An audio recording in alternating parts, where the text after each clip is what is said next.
always hoped and dreamed.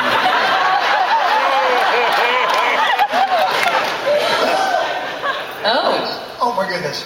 My eyes! Thank you for that.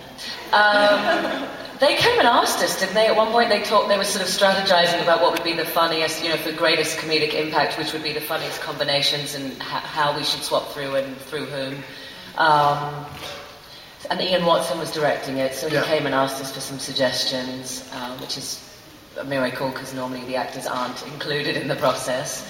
But specifically, they allowed us to improvise as well because it was such a mad schedule that we would find that the scripts weren't necessarily delivered in time. I'm sure you've heard that before, or we were trying to shoot several episodes at once with the second unit picking up pieces from the week or so before.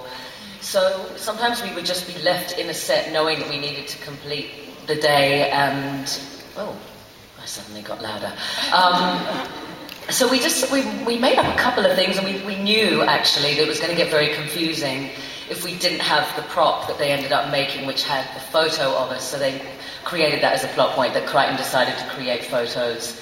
Kara Pilot produced them, I think, the photos, and we wore them around our necks so that the audience and the characters would be sort of more on the same page about who we were at any given time. I can't remember much else about the process before we filmed it, though, in terms of... They decided who was going to be.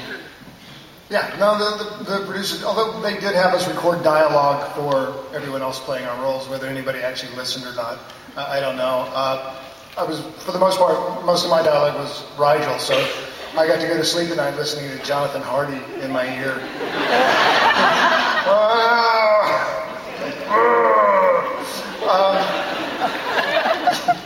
Not as much Claudia Black. Would have been harder to sleep if it was Claudia Black.